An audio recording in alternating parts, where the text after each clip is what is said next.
Le millionnaire attendait furieux pour le divorce, jusqu'à ce que son ex arrive avec des jumeaux, et soudain ce n'est plus lui qui voulait partir, mais lui qui suppliait de rester. La pluie battait contre les immenses baies vitrées du bureau de Julien Beaumont, au 23e étage d'une tour moderne de la Défense.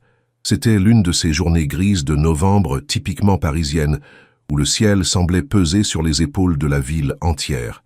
Julien ne détachait pas son regard de l'écran de son ordinateur, mais ses yeux ne voyaient rien des chiffres qui défilaient.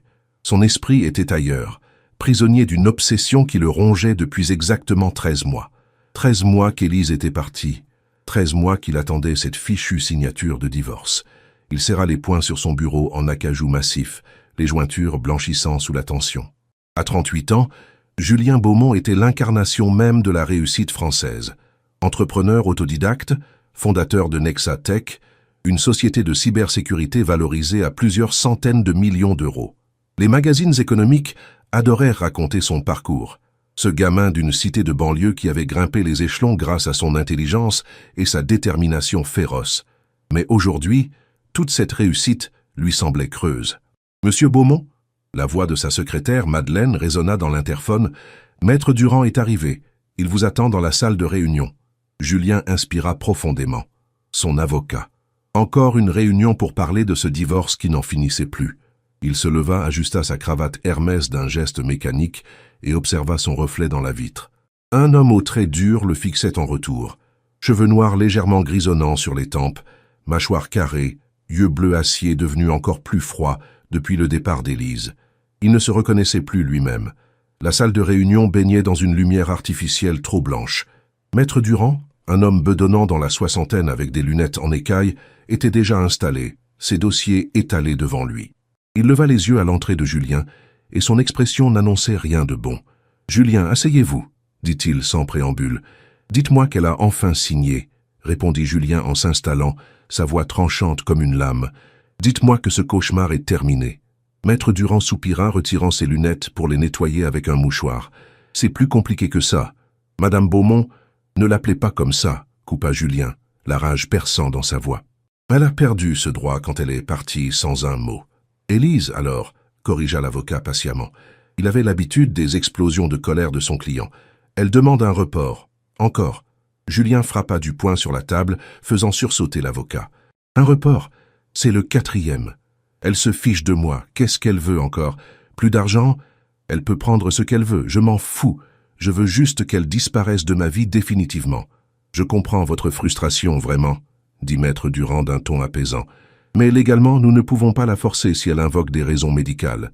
Médicales? Julien se figea. Qu'est-ce que ça veut dire? Son avocat reste très évasif. Il mentionne des circonstances personnelles délicates et des problèmes de santé qui nécessitent plus de temps, mais aucun détail. Un silence pesant s'installa. Julien sentit quelque chose se tordre dans sa poitrine, une émotion qu'il refusait d'identifier comme de l'inquiétude. Non, il ne devait rien ressentir pour Élise. Plus maintenant. Elle l'avait abandonnée, disparue comme une voleuse dans la nuit, en ne laissant qu'une lettre froide et impersonnelle demandant le divorce. Pas d'explication, pas de confrontation, rien. « Elle est malade ?» demanda-t-il malgré lui, détestant la faiblesse de sa propre voix. « Je n'en sais rien, Julien.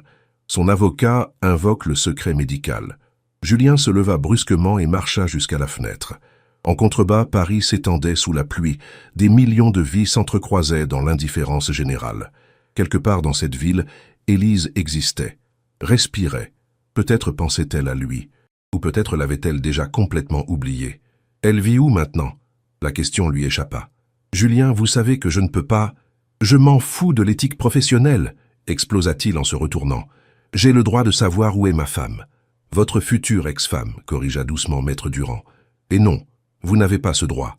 Pas si elle ne veut pas que vous le sachiez. » Julien sentit la rage bouillonner en lui. Cette colère qui était devenue sa compagne constante depuis 13 mois. Il avait tout essayé. Des détectives privés qu'elle avait réussi à semer, des recherches sur les réseaux sociaux où elle avait effacé toute trace, des appels à ses anciennes amies qui prétendaient ne rien savoir. Élise avait disparu comme un fantôme. Qu'est-ce que je suis censé faire alors? Attendre encore? Sa voix était amère. Vous pourriez essayer de la contacter directement. Son avocat m'a laissé entendre qu'elle serait peut-être ouverte à une discussion.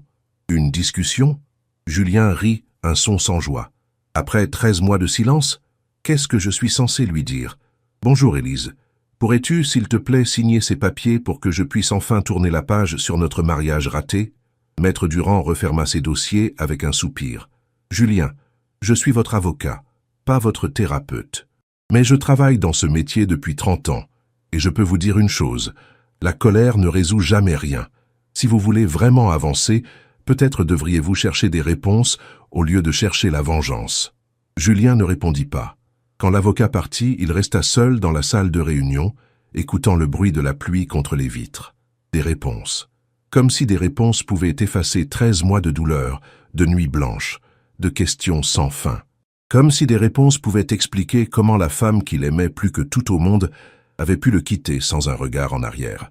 Il sortit son téléphone de sa poche et fit défiler ses contacts jusqu'au nom qu'il n'avait pas osé appeler depuis des mois, Élise. Son doigt resta suspendu au-dessus de l'écran, un simple appui, et il entendrait peut-être sa voix, cette voix douce qui autrefois savait apaiser toutes ses tempêtes. Mais la fierté, cette fierté maudite qu'il avait construite et qui maintenant le détruisait, l'en empêcha. Il rangea son téléphone et retourna à son bureau.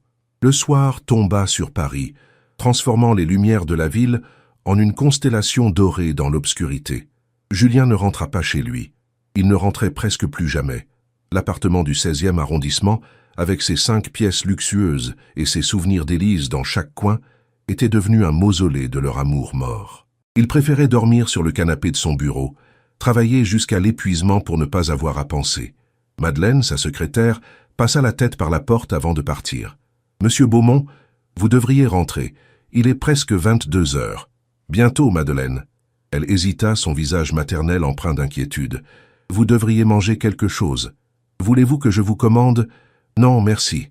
Bonne soirée. » Quand elle fut partie, Julien se laissa aller contre le dossier de son fauteuil et ferma les yeux. Des images d'Élise envahirent son esprit, comme elle le faisait chaque fois qu'il baissait sa garde. Élise riant à une de ses blagues stupides. Élise dansant pieds nus dans leur cuisine un dimanche matin. Élise endormie contre son épaule, ses cheveux châtains répandus sur sa poitrine. Élise lui disant « Je t'aime » pour la dernière fois, sans savoir que ce serait vraiment la dernière fois. Il rouvrit les yeux brutalement, repoussant les souvenirs. Non, il ne devait pas se laisser aller. La faiblesse ne menait nulle part. Il avait survécu à une enfance difficile, à la pauvreté, au mépris, en restant fort. Il survivrait à ça aussi. Son téléphone vibra. Un message de son frère, Marc. « Tu viens au dîner de famille, dimanche ? Maman demande de tes nouvelles. » Julien éteignit son téléphone sans répondre. Il ne pouvait pas affronter sa famille, leurs regards inquiets, leurs questions prudentes sur Élise. Pas maintenant. La pluie avait cessé, laissant place à une nuit claire et froide. Paris scintillait sous ses fenêtres, indifférente à sa douleur. Quelque part dans cette ville, Élise dormait peut-être, ou peut-être était-elle éveillée elle aussi, hantée par les mêmes souvenirs. Julien attrapa la bouteille de whisky qu'il gardait dans son tiroir et se servit un verre, puis un autre. C'était devenu un rituel, cette anesthésie quotidienne qui lui permettait de tenir. Demain, il appellerait l'avocat d'Élise. Demain, il exigerait cette fameuse discussion. Demain, il obtiendrait enfin des réponses.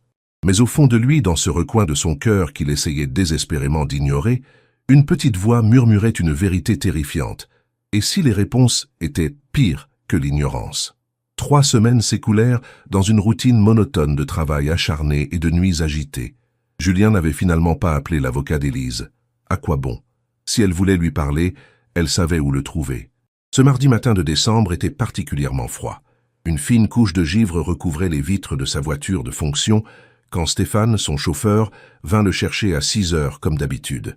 Julien s'installa à l'arrière de la Mercedes noire, son café à la main, son esprit déjà focalisé sur la journée qui l'attendait, 3 réunions importantes, une présentation aux investisseurs et un dîner d'affaires le soir. « Bonjour, monsieur Beaumont », dit Stéphane en démarrant. « Vous allez bien ?» Julien grogna une réponse indistincte. Stéphane, un Martiniquais jovial d'une 50aine d'années, était à son service depuis 5 ans. Il avait appris à décoder les humeurs de son patron. Le trajet vers la Défense se fit dans un silence confortable, ponctué seulement par les informations à la radio.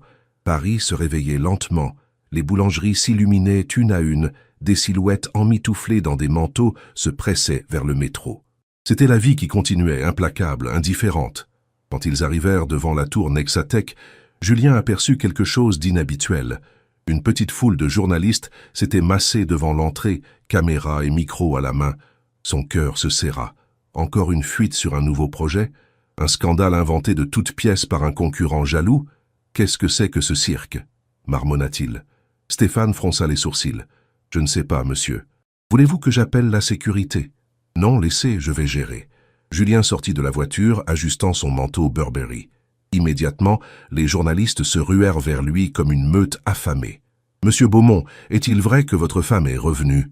Monsieur Beaumont, pouvez-vous confirmer les rumeurs sur des jumeaux? Est-ce que c'est une réconciliation? Julien se figea. Les mots atteignirent son cerveau, mais ne faisaient aucun sens. Sa femme? Revenue? Des jumeaux? Il les regarda, bouche bée, incapable de formuler une réponse. Pas de commentaire, dit-il finalement d'une voix rauque, avant de se frayer un chemin vers l'entrée. Les agents de sécurité le firent entrer rapidement, bloquant les journalistes à l'extérieur. Dans le hall, le silence contrastait violemment avec le chaos extérieur. Julien était désorienté, son cœur battant la chamade. Qu'est-ce qu'il racontait? Élise, revenue? Des jumeaux? Il se précipita vers les ascenseurs, ignorant les salutations de ses employés. Quand les portes se refermèrent, il s'appuya contre la paroi, essayant de respirer calmement. C'était impossible. Les journalistes avaient dû confondre. Ou c'était une rumeur stupide lancée par... Les portes s'ouvrirent au 23e étage. Madeleine l'attendait, son visage habituellement serein marqué par l'anxiété. « Monsieur Beaumont », commença-t-elle, mais il passa devant elle sans s'arrêter. « Pas maintenant, Madeleine. »« Mais monsieur, elle est... » Il poussa la porte de son bureau et se figea. Assise dans le fauteuil face à sa table de travail, il y avait Élise. Le temps sembla s'arrêter. Julien la fixait, incapable de bouger, de respirer, de penser. C'était elle. Après 13 mois, c'était vraiment elle, en chair et en os, assise dans son bureau comme si de rien n'était. Mais ce n'était pas exactement l'Élise dont il se souvenait. Elle était plus mince, presque fragile, ses pommettes plus saillantes. Ses cheveux châtains, qu'elle portait autrefois longs jusqu'aux épaules, étaient coupés courts dans un style pratique. Des cernes sombres marquaient ses yeux noisettes, ces yeux qu'il avait autrefois regardés avec tant d'amour. Elle portait un jean délavé, un pull en laine gris trop grand pour elle, et un manteau d'hiver élimé posé sur ses genoux. Et à côté d'elle, dans une poussette double dernier cri, 2 bébés dormaient paisiblement. « Bonjour Julien », dit-elle doucement. Sa voix, cette voix qui avait hanté ses rêves pendant 13 mois, elle était réelle. Elle était là. Qu'est-ce que... Il ne parvint pas à finir sa phrase. Élise se leva lentement, comme si le simple fait de bouger lui demandait un effort. « Je sais que ma venue est... inattendue. »« Ça, inattendu ?» La voix de Julien explosa, libérant 13 mois de douleur contenue. « Inattendu? Tu disparais pendant plus d'1 an, tu refuses de signer le divorce, tu ne réponds à aucun de mes appels, et tu débarques dans mon bureau avec... Il désigna la poussette, incapable de finir. « Avec nos enfants, » compléta Élise calmement. « Nos fils. Ils s'appellent Lucas et Thomas. Ils ont 6 mois. » Le sol sembla se dérober sous les pieds de Julien. Il dut s'appuyer contre la porte pour ne pas tomber. 6 mois. Elle était enceinte quand elle était partie. Enceinte de jumeaux. De S.E. jumeaux. Et elle ne lui avait rien dit. « Tu étais enceinte » murmura-t-il, sa voix brisée. « Tu portais mes enfants et tu es partie sans rien dire ?» Des larmes brillèrent dans les yeux d'Élise. « Oui. Pourquoi ?» Le cri de Julien résonna dans la pièce, réveillant l'un des bébés qui commença à pleurnicher. Immédiatement, Élise se pencha pour le bercer doucement, murmurant des mots apaisants jusqu'à ce qu'il se rendorme. Cette scène, Élise, maternelle et douce avec un bébé, quelque chose qu'il avait imaginé tant de fois pendant leur mariage, frappa Julien comme un coup de poing. C'était censé être leur rêve. Ils en avaient parlé, planifié. Des enfants, une famille. Et elle avait vécu ça toute seule, l'avait exclue de tout. « Pourquoi ?» répéta-t-il, cette fois dans un murmure brisé. Il sentait les larmes monter mais refusait de les laisser couler. Pas devant elle. « Pourquoi tu m'as fait ça ?» Élise releva la tête et Julien vit qu'elle pleurait maintenant, des larmes silencieuses coulant sur ses joues pâles. « Parce que j'étais en train de mourir. » Le monde s'arrêta de tourner. « Quoi ?» Elle essuya ses larmes d'un geste las. Il y a 15 mois, j'ai découvert que j'étais enceinte. J'étais si heureuse, Julien. Tu ne peux pas imaginer. Je voulais te l'annoncer de la plus belle façon, organiser une surprise. Mais avant ça, j'ai commencé à avoir des symptômes étranges, des étourdissements, des douleurs. Mon médecin m'a fait passer des tests. Sa voix se brisa. Elle prit une profonde inspiration avant de continuer. Ils ont trouvé une tumeur, au cerveau, agressive. Le pronostic était, elle ferma les yeux. Quelques mois, 1 an maximum, même avec le traitement. Et la grossesse compliquait tout. Les médecins me disaient qu'il fallait choisir, ma vie ou celle des bébés. Julien était pétrifié, chaque mot d'Élise s'enfonçant en lui comme une lame. Non, non, ce n'est pas possible. J'ai choisi les bébés, continua Élise, sa voix à peine audible. Je ne pouvais pas les abandonner. Ils étaient déjà là, vivants, réels. Alors j'ai refusé certains traitements, ceux qui auraient pu leur faire du mal. Mais pourquoi partir? La voix de Julien était rauque. Pourquoi ne pas me le dire? J'aurais été là, je t'aurais soutenu, on aurait affronté ça ensemble. Élise le regarda avec une tristesse infinie. Parce que je te connais, Julien. Tu serais resté par devoir, par obligation. Tu aurais mis ta vie en suspens pour t'occuper d'une femme mourante. Je ne voulais pas que tu te souviennes de moi comme ça. Je ne voulais pas que tu me voies me dégrader. C'est des conneries, explosa Julien. Des conneries absolues. Tu n'avais pas le droit de décider à ma place. Tu n'avais pas le droit de m'enlever ça. Je sais. Élise baissa la tête. Je sais que j'ai eu tort, mais j'étais terrifié, Julien. J'allais mourir, et je portais nos enfants, et je ne savais pas quoi faire. Alors je suis parti. Je suis allé vivre chez ma tante en Bretagne. J'ai accouché là-bas, toute seule. J'ai écrit des lettres pour les garçons, pour qu'ils sachent qui j'étais. Je me suis préparé à... Sa voix se perdit. Un des bébés, Lucas ou Thomas, Julien ne savait pas lequel, gazouilla dans son sommeil, un son doux et innocent qui contrastait horriblement avec l'horreur de ce qu'il entendait. « Mais tu es là, » murmura Julien. « Tu es vivante. » Élise hocha la tête, un sourire triste sur les lèvres. « Miracle médical, ils appellent ça. La tumeur a commencé à rétrécir pendant la grossesse. Les hormones, peut-être, ou juste de la chance. Après la naissance, j'ai pu suivre un traitement agressif. Il y a 2 semaines, mon oncologue m'a annoncé que j'étais en rémission complète. Le silence qui suivit était assourdissant. Julien essayait de traiter toutes ces informations, mais son cerveau semblait incapable de fonctionner correctement. Élise était malade. Élise avait failli mourir. Élise avait accouché seule. Élise allait bien maintenant. Il était père, de jumeaux, ses fils. « Je ne sais pas quoi dire, » murmura-t-il finalement. « Tu n'as rien à dire, » répondit Élise en se levant. « Je ne suis pas venu pour demander ton pardon. Je sais que ce que j'ai fait est impardonnable. Je suis venu parce que Lucas et Thomas méritent de connaître leur père, et parce que tu mérites de savoir qu'ils existent. » Elle se pencha sur la poussette, ajustant délicatement les couvertures des bébés. « J'ai préparé tous les papiers. La reconnaissance de paternité, le test ADN, si tu le veux, même si tu verras bien qu'ils te ressemblent. Je ne demande rien financièrement. Je travaille, je me débrouille. Je veux juste qu'ils aient un père. » Julien s'approcha enfin de la poussette, ses jambes tremblantes. Il regarda les 2 petits visages endormis. Ils étaient identiques, avec des cheveux bruns fins, de petits nez retroussés, et même endormis, il pouvait voir qu'ils avaient ses yeux, ses fils. Mon Dieu, c'était vraiment ses fils. Je peux... Sa voix se brisa. Je peux les prendre. Élise hésita, puis hocha la tête. Avec des gestes infiniment doux, elle souleva un des bébés et le plaça dans les bras de Julien. Le petit se réveilla à moitié, ouvrant des yeux bleus encore flous, puis se rendormit contre la poitrine de son père. Julien sentit quelque chose se briser en lui. Toute la colère, toute la rage, toute l'amertume de 13 mois s'évaporèrent, remplacées par un amour si intense, si immédiat, que ça le terrifiait. Ce petit être dans ses bras, si fragile, si parfait, était son fils. Celui-ci, c'est Thomas, murmura Élise. Il est né 3 minutes avant Lucas. Il est plus calme, plus observateur. Lucas est plus agité.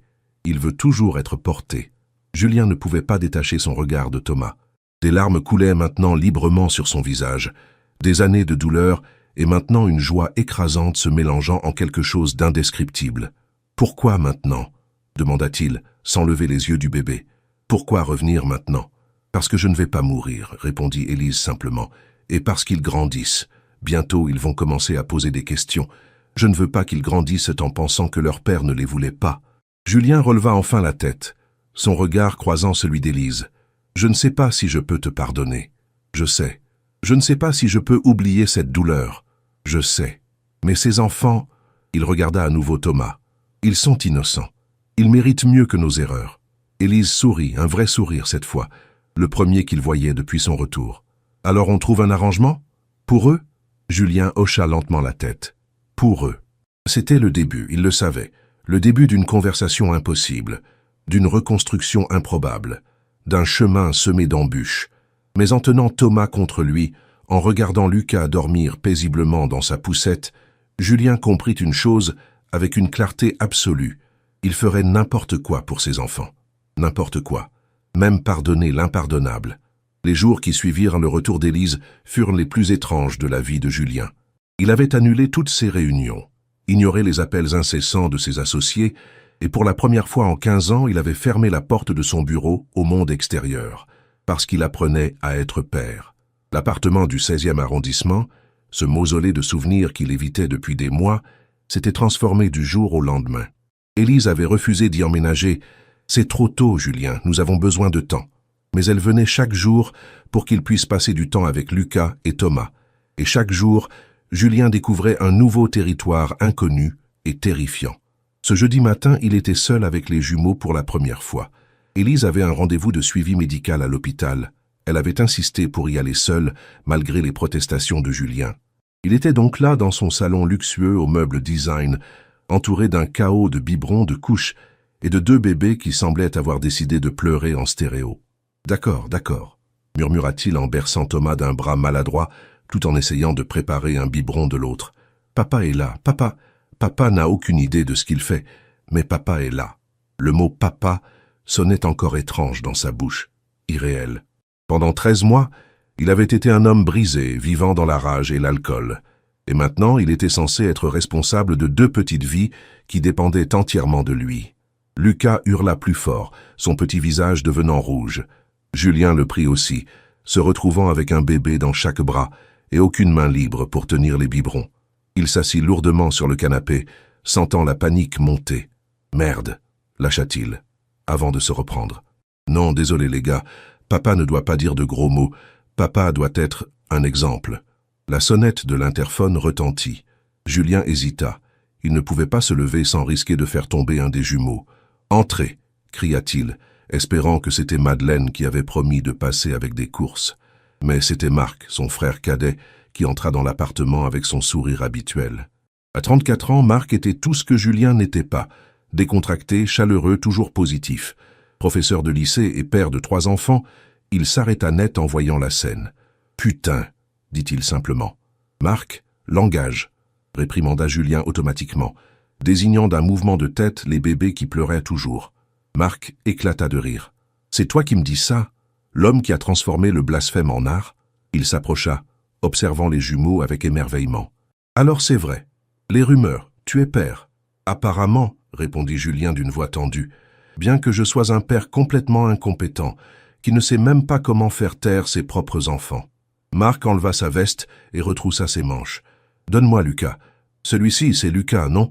Il a ta ride du front quand il pleure. » Avec une efficacité née de l'expérience, Marc prit Lucas et commença à le bercer avec un mouvement de balancement précis.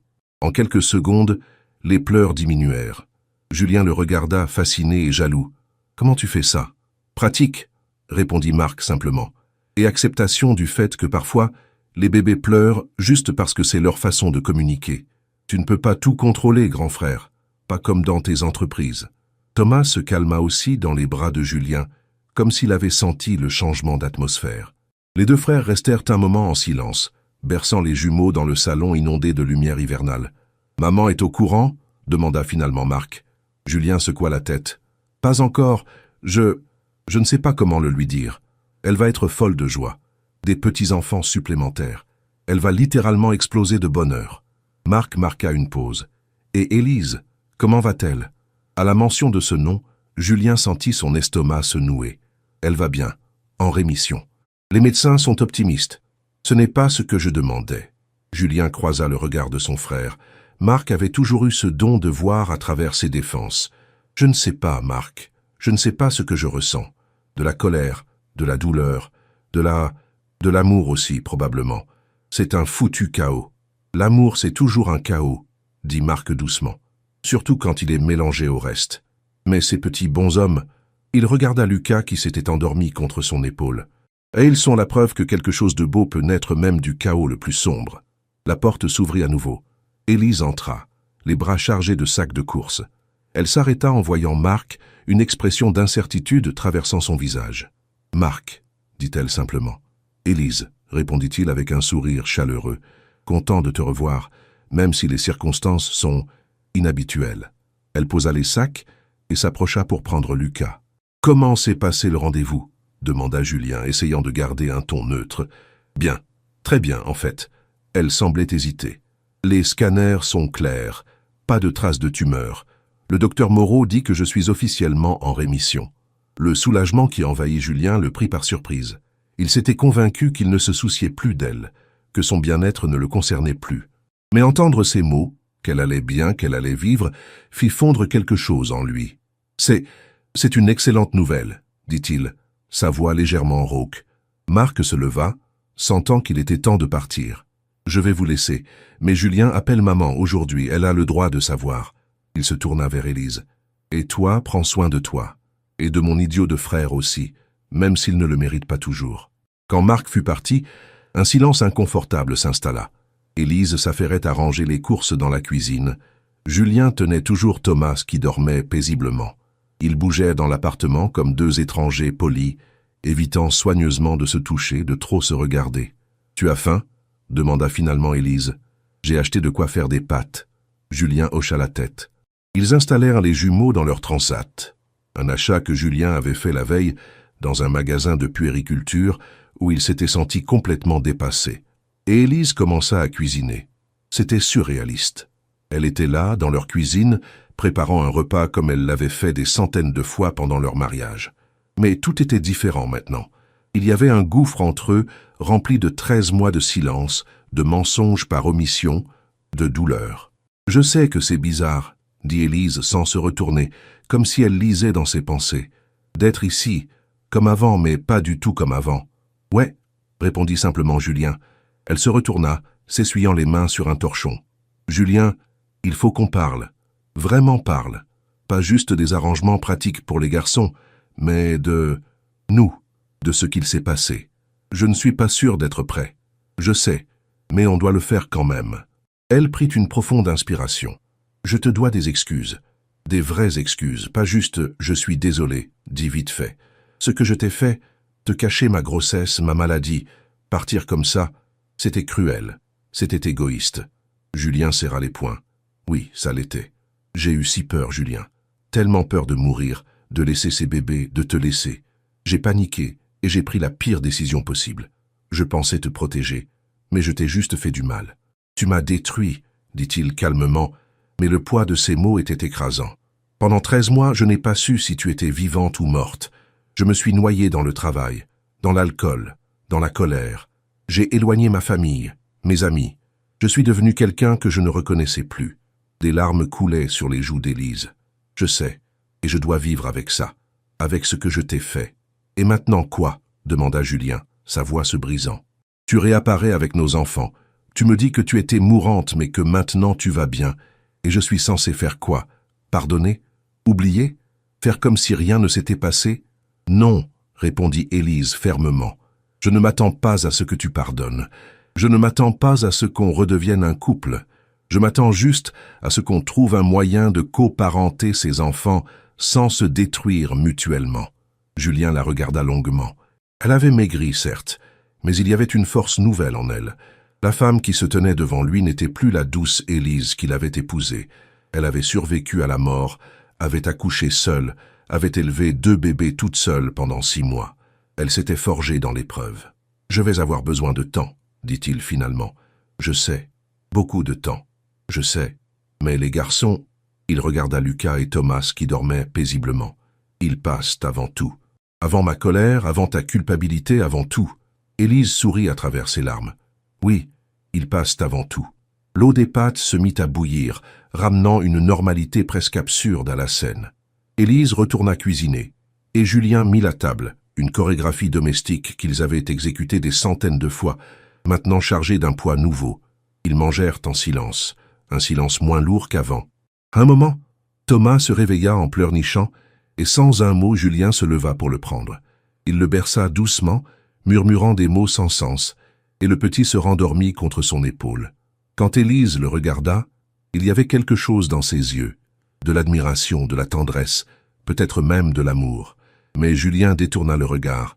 C'était trop tôt, trop compliqué. Ce soir-là, après qu'Élise soit partie avec les jumeaux vers son petit appartement de Belleville, Julien resta seul dans le silence de son grand appartement vide. Il prit son téléphone et composa le numéro de sa mère. « Maman, » dit-il quand elle répondit, « il faut que je te parle. J'ai quelque chose à t'annoncer. » Le dimanche suivant, Julien se retrouva dans la maison de son enfance à Montreuil, entouré de sa famille bruyante et aimante. Sa mère, Fatima, une Algérienne au cœur d'or qui avait élevé 3 garçons seuls après la mort de leur père, n'avait pas arrêté de pleurer de joie depuis qu'il lui avait annoncé la nouvelle. « Mes petits-fils », répétait-elle en berçant Lucas avec une expertise qui rendait Julien jaloux. « Mes beaux petits-fils, ils ont tes yeux, Julien, exactement tes yeux. » La maison était pleine de vie. Marc et sa femme Sophie, avec leurs 3 enfants qui couraient partout, Karim, le benjamin de la famille, et sa copine Léa, des oncles et tantes, des cousins. Le chaos habituel d'un dimanche chez les Beaumont. Mais aujourd'hui, il y avait une tension sous-jacente, parce qu'Élise était là aussi. Elle se tenait près de la fenêtre de la cuisine, légèrement à l'écart, tenant Thomas et parlant à voix basse avec Sophie. Julien l'observait depuis le salon, ne sachant pas trop comment naviguer cette situation.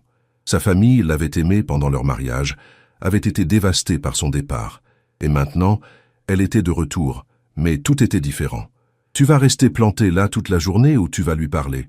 murmura Marc en s'approchant, 2 bières à la main. Il entendit une à Julien. « Je ne sais pas quoi lui dire. Commence par « Salut », ça marche généralement bien. » Julien donna un coup de coude à son frère, mais sourit malgré lui. Marc avait toujours eu ce don de dédramatiser les situations les plus lourdes. « Elle a l'air perdue », observa Marc, « comme si elle ne savait pas si elle a sa place ici. »« Elle ne sait pas si elle a sa place, » répondit Julien. « Je ne sais pas si elle a sa place. C'est toute la question. » Fatima s'approcha d'eux, Lucas toujours dans ses bras. « Julien, mon fils, viens avec moi un instant. » Elle l'emmena dans le petit bureau au fond de la maison, fermant la porte derrière eux. C'était là que leur père travaillait autrefois, et après sa mort, c'était devenu le sanctuaire de Fatima, rempli de photos de famille et de souvenirs. « Assieds-toi », dit-elle en désignant le vieux fauteuil en cuir. Julien obéit, observant sa mère installer Lucas dans un couffin qu'elle avait sorti spécialement. Elle s'assit en face de lui, ses yeux noirs le scrutant avec cette intensité que seules les mères possèdent. « Tu es en colère contre elle, » dit-elle simplement. « Bien sûr que je suis en colère. Elle m'a menti, elle est partie, elle m'a caché mes propres enfants. Et tu l'aimes toujours. » Ce n'était pas une question. Julien ouvrit la bouche pour protester, mais les mots se coincèrent dans sa gorge. Sous le regard implacable de sa mère, il ne pouvait pas mentir. « Ce n'est pas si simple, maman. L'amour n'est jamais simple, Habibi. » Elle se pencha en avant. « Quand ton père est mort, j'étais furieuse contre lui, furieuse qu'il m'ait laissé seul avec 3 jeunes garçons, furieuse qu'il ait pris tant de risques sur ce chantier, furieuse qu'il n'ait pas été plus prudent. J'étais tellement en colère que pendant des mois, je ne pouvais même pas regarder ses photos. » Elle marqua une pause, ses yeux brillants de larmes retenues. Mais sous cette colère, il y avait tellement d'amour. Un amour qui n'était jamais parti, qui ne partirait jamais. La colère et l'amour peuvent coexister, Julien. Ce n'est pas l'un ou l'autre. Je ne sais pas comment lui pardonner. Alors ne lui pardonne pas, pas encore. Mais ne te laisse pas consumer par la colère non plus. Ces petits garçons, elle regarda Lucas qui dormait paisiblement, ils ont besoin d'un père entier, pas d'un homme brisé par l'amertume. Julien sentit sa gorge se serrer. Elle m'a tellement manqué, maman, chaque jour. Et maintenant elle est là, mais je ne sais pas comment me comporter avec elle. Je ne sais pas si on peut réparer ça. Peut-être que vous ne pouvez pas réparer ce qui était, dit Fatima doucement. Peut-être que vous devez construire quelque chose de nouveau, quelque chose de différent, mais pas forcément moins beau. Un cri de joie retentit depuis le salon, probablement un des enfants de Marc. Le son ramena Julien au présent, à cette maison remplie de vie et de famille. « Va lui parler, dit sa mère en se levant. Vraiment lui parler. Pas sur les horaires de garde ou les biberons. Parler de ce qui compte vraiment. Quand ils retournèrent dans le salon, l'après-midi touchait à sa fin. Le soleil d'hiver projetait une lumière dorée à travers les fenêtres. Les enfants de Marc jouaient à un jeu vidéo bruyant, Karim et Léa préparaient le café, et Élise était assise seule sur le canapé, Thomas endormi dans ses bras. Julien s'approcha et s'assit à côté d'elle, laissant un espace respectable entre eux. Elle leva les yeux, surprise. « Salut », dit-il simplement. « Salut », répondit-elle avec un petit sourire. Ils restèrent en silence un moment, regardant Thomas dormir. C'était plus facile de parler en regardant ailleurs. « Merci d'être venu aujourd'hui », dit finalement Julien. « Je sais que ce n'était pas facile. Ta famille a toujours été merveilleuse avec moi, même après tout. » Elle hésita. « Mais j'avais peur qu'ils me détestent maintenant. »« Ils ne te détestent pas, ils sont juste perdus, comme moi. » Élise tourna la tête vers lui. « Julien, est-ce qu'on peut aller se promener? Juste toi et moi? Marc et Sophie peuvent garder les garçons un moment. » Il hocha la tête, surpris par sa propre acceptation. Ils confièrent les jumeaux à Marc, qui eut un sourire entendu très agaçant, et sortirent dans le froid de décembre. Montreuil était différent du Paris chic où il vivait. C'était bruyant, populaire, vivant d'une vie authentique. Ils marchèrent en silence vers le parc des Beaumonts, un poumon vert au milieu de la banlieue. « Je venais souvent ici quand j'étais gamin, » dit Julien en empruntant un sentier familier. « Quand je voulais échapper au chaos de la maison, à la tristesse après la mort de papa, c'était mon refuge. » « Je ne savais pas, » dit Élise doucement. « Il y a beaucoup de choses que tu ne sais pas sur moi, comme il y a beaucoup de choses que je ne sais pas sur toi, apparemment. » Elle accusa le coup, mais ne détourna pas le regard. « Tu as raison, on s'est mariés si vite. On était tellement amoureux qu'on pensait que ça suffisait. »« Ça ne suffit pas, » dit Julien, mais sans méchanceté. Ils arrivèrent à un banc surplombant la ville. Paris s'étendait au loin, un océan de toits et de lumière commençant à s'allumer dans le crépuscule. Ils s'assirent, et pour la première fois depuis son retour, Élise prit la parole sans qu'il le lui demande. « Quand j'ai appris pour la tumeur, j'ai pensé à beaucoup de choses, à ma vie, à ce que je laisserai derrière moi. Et tu sais ce qui m'a le plus terrifié ?» Elle le regarda. « L'idée que tu me vois mourir, que tu passes des mois, peut-être des années, à me regarder me dégrader, que tes derniers souvenirs de moi soient ça. » « C'était mon choix à faire, » protesta Julien. « Pas le tien. Je sais, mais j'ai paniqué, j'étais enceinte, mourante, terrifiée. Et au lieu d'être courageuse, au lieu de me battre avec toi à mes côtés, j'ai fui. J'ai choisi la solution lâche. » Elle essuya une larme. « En Bretagne, chez ma tante Marguerite, j'ai accouché toute seule. Enfin, pas vraiment seule, il y avait des médecins, des infirmières. Mais toi, tu n'étais pas là. Et quand ils ont posé Lucas et Thomas sur ma poitrine pour la première fois, j'ai réalisé l'ampleur de ce que j'avais fait. Je t'avais volé ce moment parfait où tu deviens parent. » Sa voix se brisa. « J'ai pleuré pendant des heures, pas de douleur physique, mais de douleur morale, parce que j'avais tout gâché, j'avais gâché notre famille avant même qu'elle existe vraiment. » Julien sentit sa propre gorge se serrer. Il ne voulait pas avoir pitié d'elle, ne voulait pas comprendre, mais il comprenait. Malgré lui, il comprenait cette peur viscérale, ce désir de protéger ceux qu'on aime, même si ça signifie se détruire soi-même. « Les 6 premiers mois ont été un enfer, » continua Élise. « 2 bébés, seuls, tout en suivant mon traitement.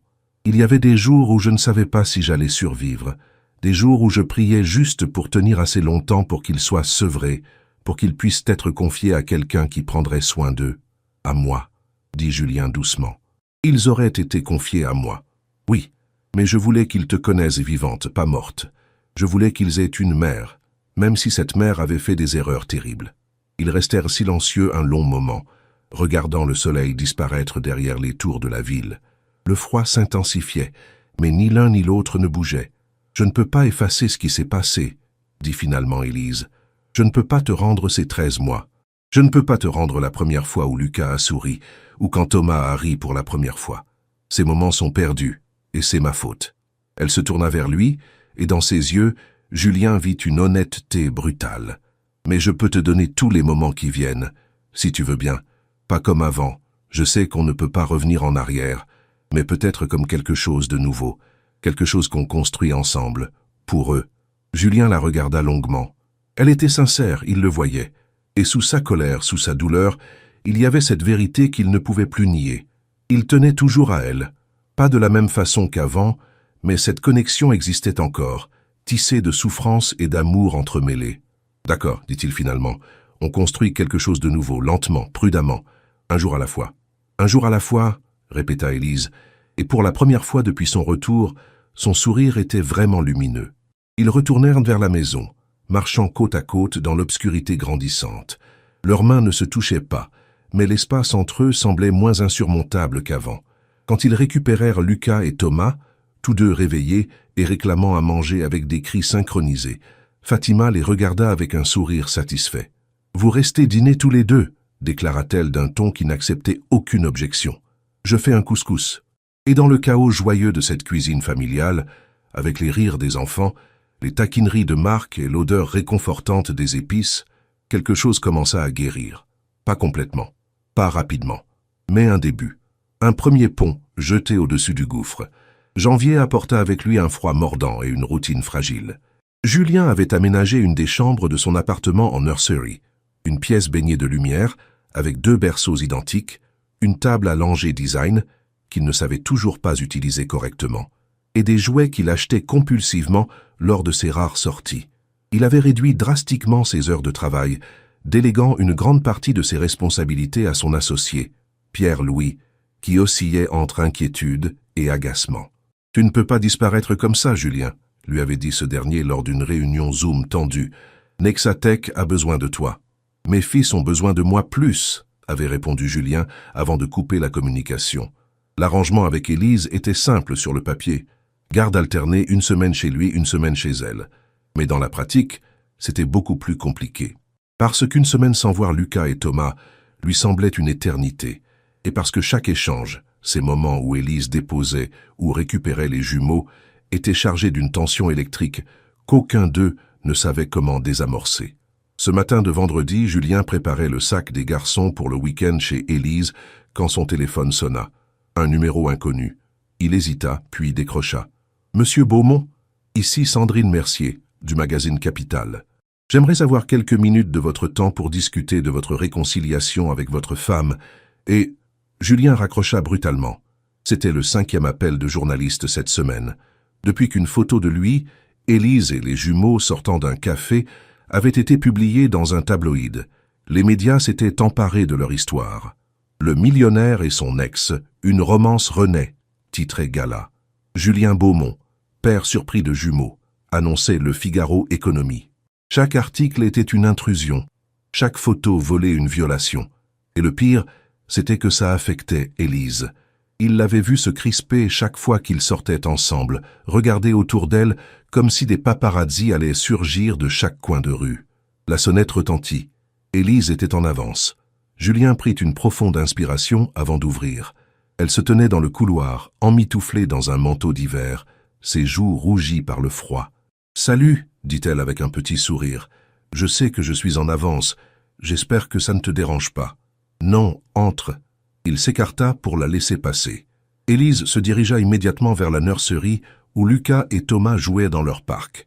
Elle se pencha pour les embrasser et Julien ressentit ce pincement familier au cœur en les voyant réagir à sa présence. Des sourires, des gazouillements joyeux. Ils reconnaissaient leur mère, évidemment. Et dans une semaine, ils réagirèrent de la même façon en le voyant, lui. C'était ça, la garde alternée. Des retrouvailles constantes et des séparations constantes. « J'ai préparé leurs affaires, » dit-il en désignant le grand sac près de la porte. « J'ai mis des vêtements en plus, au cas où. Et leur doudou.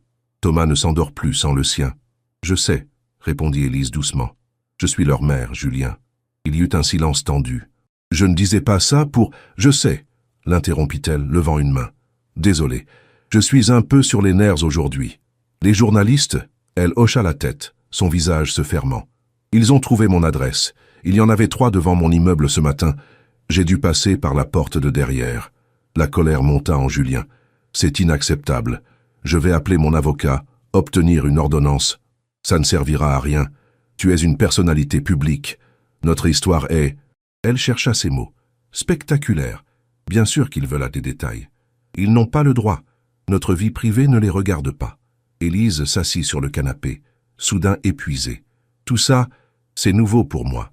Toi, Tu es habitué aux médias, aux photos, à l'attention. Mais moi, avant, j'étais juste une orthophoniste normale qui travaillait avec des enfants.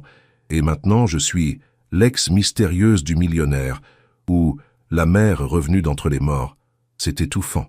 Julien s'assit à côté d'elle, gardant une distance respectable. « Je suis désolé, je n'avais pas réalisé à quel point c'était difficile pour toi. »« Ce n'est pas ta faute, » soupira-t-elle. « Enfin, pas directement, c'est juste, tout est compliqué. Les médias, la garde alternée, le fait qu'on doive constamment communiquer alors qu'on ne sait même pas comment se parler vraiment. » Elle avait raison. Leur conversation tournait toujours autour de Lucas et Thomas. Leurs horaires de sommeil, leurs besoins, leurs sourires. Ils ne parlaient jamais de ce qui s'était vraiment passé, de ce gouffre entre eux. « Élise, » commença Julien, hésitant. « Est-ce que tu vas vraiment bien? Médicalement, je veux dire. Pas de rechute, pas de... » « Non, » le coupa-t-elle, mais gentiment. « Je vais bien. Les contrôles sont parfaits. Le docteur... Moreau dit que mes chances de rémission complète sont excellentes, mais il y a un risque de rechute. Il y a toujours un risque. C'est comme ça avec le cancer. » Elle le regarda. « Mais je ne vis plus dans la peur, Julien. J'ai passé trop de temps à avoir peur, à me cacher, à fuir. Maintenant, je vis. Pour nos fils. » Il voulut tendre la main vers elle, toucher la sienne, mais quelque chose l'en empêcha. Cette barrière invisible, faite de douleur et de méfiance. « Je veux te faire confiance, Beau, dit-il soudainement, surpris par sa propre honnêteté. Je veux croire que tu ne vas pas disparaître à nouveau, que tu ne vas pas m'enlever les garçons, que tu es vraiment guéri. Mais il y a une partie de moi qui a peur, compléta Élise. Je comprends, j'ai détruit ta confiance. Et la confiance, ça ne se reconstruit pas en quelques semaines. » Lucas commença à pleurer dans son parc, rapidement suivi par Thomas. Élise se leva pour aller les chercher, et Julien l'aida. Ils préparèrent ensemble les biberons dans une chorégraphie presque naturelle maintenant, chacun tenant un jumeau. « Tu sais ce qui est bizarre ?» dit Élise en berçant Thomas. « On est meilleur en tant que coparents qu'on ne l'était en tant que couple à la fin. » Julien réfléchit à ça. Elle avait raison. Les derniers mois de leur mariage avaient été tendus. Lui, obsédé par son travail, absent même quand il était présent. Elle, malheureuse, mais n'osant pas en parler, s'effaçant petit à petit. Ils s'aimaient, mais ils ne savaient plus comment vivre ensemble. Peut-être qu'on n'était pas prêts, dit-il finalement. Pour le mariage, pour la vie ensemble, on était jeunes, amoureux, on pensait que ça suffirait. Et maintenant? Maintenant, on n'a pas le choix. On doit faire marcher ça. Pour eux. Thomas finit son biberon et éructa bruyamment, les faisant rire tous les deux. Ces petits moments, le rire partagé, la complicité parentale, étaient comme des bulles d'air dans l'eau noire de leur passé. Quand Élise partit avec les jumeaux 1 heure plus tard, Julien resta dans l'embrasure de la porte, les regardant s'éloigner vers l'ascenseur. Lucas dormait contre l'épaule d'Élise. Thomas était éveillé dans sa poussette, ses grands yeux bleus observant le monde. Ils étaient si petits, si vulnérables, et ils dépendaient de 2 adultes brisés pour les guider. L'appartement semblait soudain immense et vide. Julien erra d'une pièce à l'autre, incapable de se concentrer sur quoi que ce soit. Il finit par prendre sa veste et sortir. Les rues de Paris étaient grises, sous un ciel chargé de neige. Julien marcha sans but précis, ses pas le menant finalement vers la Seine. Il s'arrêta sur le pont des Arts, regardant l'eau sombre couler en contrebas. Des couples passaient, enlacés contre le froid. Des touristes prenèrent des photos. La vie continuait, indifférente. Son téléphone vibra. Un message de Marc. « Dîner ce soir chez nous. Sophie fait une raclette et elle veut des nouvelles. » Julien sourit malgré lui. Sa famille était sa bouée de sauvetage dans cette tempête. Il répondit par l'affirmative et se dirigea vers le métro. La maison de Marc à Pantin était chaleureuse et bruyante comme toujours. Les enfants, Emma, 9 ans, Jules, 7 ans, et la petite Chloé, 4 ans, se précipitèrent vers lui dès qu'il entra. « Tonton Julien, où sont les bébés ?» demanda Emma. « Chez leur maman ce week-end, répondit-il en ébouriffant ses cheveux. « Mais on voulait jouer avec eux, protesta Jules. Sophie émergea de la cuisine, un tablier couvert de farine autour de la taille. « Laissez votre oncle respirer, les enfants. Allez, filez faire vos devoirs. » Dans le salon, la table de raclette était déjà installée. Marc ouvrit 2 bières et en tendit une à Julien. « Alors ?» dit-il sans préambule. « Comment ça va vraiment ?» Julien but une longue gorgée avant de répondre. « Honnêtement, je ne sais pas. Certains jours, je pense qu'on peut y arriver. D'autres jours, j'ai l'impression qu'on construit un château de cartes qui va s'effondrer au moindre souffle. » Bienvenue dans la parentalité, dit Marc avec un sourire ironique. C'est exactement ça, un équilibre précaire constant. Mais vous, toi et Sophie, vous êtes solides? Vous vous aimez? Élise et moi? Il s'interrompit. Je ne sais même pas ce qu'on est. Sophie les rejoignit, s'asseyant avec sa propre bière. Vous êtes deux personnes qui essaient de réparer quelque chose de cassé. Ça ne veut pas dire que c'est impossible. Ça veut juste dire que c'est difficile. Et si on ne peut pas réparer? Demanda Julien. Et si on est trop abîmé? Alors vous trouvez une autre façon, répondit Sophie fermement. Vous n'êtes pas obligé de redevenir un couple. Vous pouvez être des coparents qui se respectent, qui se soutiennent, qui élèvent leurs enfants ensemble même en vivant séparément. C'est ce que tu veux? Demanda Marc. Rester séparés? Julien ferma les yeux. C'était la question qu'il évitait depuis des semaines. Je ne sais pas. Une partie de moi la veut encore. Veut-nous comme avant. Mais l'autre partie a trop peur. Peur qu'elle reparte, qu'elle me cache encore des choses, que la maladie revienne. La peur est normale, dit Sophie. Mais elle ne peut pas dicter ta vie, sinon tu ne vis pas vraiment. Ils mangèrent en parlant d'autres choses, du travail de Marc, des projets de rénovation de Sophie, des bêtises des enfants. C'était réconfortant, cette normalité. Mais en rentrant chez lui tard dans la soirée, Julien se retrouva à nouveau face au vide de son appartement. Il entra dans la nurserie, s'assit dans le fauteuil près de la fenêtre, les berceaux vides le narguaient. Dans quelques jours, il serait de nouveau rempli de vie, de rires, de pleurs, mais pour l'instant, il y avait juste le silence. Son téléphone vibra. Un message d'Élise, accompagné d'une photo. Lucas et Thomas, dormant côte à côte dans leur lit. Le message disait simplement « Il te manque déjà ». Julien regarda la photo longuement, son cœur se serrant. Puis il écrivit « Il me manque terriblement. Toi aussi ». Il fixa le message un long moment avant d'appuyer sur « Envoyer ». 3 petits points apparurent, indiquant qu'Élise tapait une réponse. Puis ils disparurent, puis réapparurent. Finalement, un message arriva. « Toi aussi, tu me manques. Ça me terrifie. Mais c'est vrai. » Julien sourit dans l'obscurité. C'était un début. Petit, fragile, mais un début quand même. Le mois de février apporta une première vraie crise. Lucas tomba malade, une simple fièvre qui devint rapidement une bronchiolite. À 8 mois, avec son petit corps fragile, c'était sérieux. Julien reçut l'appel d'Élise à 3 heures du matin, sa voix tremblante de peur. Il faut l'emmener aux urgences. Il respire mal, Julien, vraiment mal. J'arrive, répondit-il immédiatement, déjà debout et cherchant ses vêtements. Non, je vais à Necker, c'est plus proche. Mais Thomas, je ne peux pas gérer les deux et... J'arrive, répéta-t-il fermement. Ne bouge pas. Il fut chez elle en 20 minutes, grillant tous les feux rouges. L'immeuble de Belleville était modeste, si différent du luxe de son propre appartement. Il grimpa les escaliers 4 à 4 jusqu'au 3e étage. Élise ouvrit avant même qu'il frappe. Elle tenait Lucas enveloppé dans une couverture, le petit visage rouge et en sueur, sa respiration sifflante audible. Thomas pleurait dans son berceau, réveillé par l'agitation. « Vas-y, pars avec lui, » dit Julien en prenant Thomas. « Je reste ici avec lui. Tiens-moi au courant. » Élise hésita, déchirée entre ses 2 fils. « Tu es sûre que... Élise, vas-y !»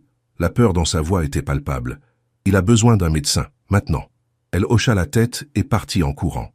Julien resta dans l'appartement exigu, berçant Thomas qui pleurait inconsolablement. Il ne pleurait pas de douleur. Il sentait l'absence de son frère, ce jumeau qui avait été contre lui depuis le ventre de leur mère. « Je sais, bonhomme, » murmura Julien en marchant de long en large. « Je sais, Lucas te manque. Il me manque aussi. » L'appartement d'Élise était petit mais chaleureux. Des photos des jumeaux couvraient les murs. Premier sourire, premier bain, moment du quotidien. Sur le frigo, Julien aperçut une vieille photo d'eux deux, prise lors de leur lune de miel en Grèce. Élise l'avait gardée. Après tout ce qui s'était passé, elle l'avait gardée. Les heures s'égrenèrent lentement. Thomas finit par s'endormir, épuisé. Julien le coucha dans son berceau et fit les 100 pas consultant son téléphone toutes les 2 minutes. Aucune nouvelle d'Élise. À 6 heures du matin, elle appela enfin. Sa voix était épuisée mais soulagée. Il va bien. Ils l'ont mis sous oxygène. Il respire mieux. Ils veulent le garder quelques jours en observation, mais le pire est passé. Julien sentit ses jambes se dérober. Il s'assit lourdement sur le canapé. Dieu merci, Dieu merci. Julien, la voix d'Élise se brisa. J'ai eu tellement peur. Quand je l'ai vu comme ça, incapable de respirer, j'ai pensé que j'allais le perdre. Mais tu ne l'as pas perdu. Il va bien, il va s'en sortir. Il entendit Élise pleurer à l'autre bout du fil, ces pleurs silencieux qui secouent tout le corps. Je devrais être là-bas, dit-il, avec vous deux. Non, reste avec Thomas. Il a besoin de toi. Et moi, j'ai besoin de savoir qu'il est en sécurité avec toi.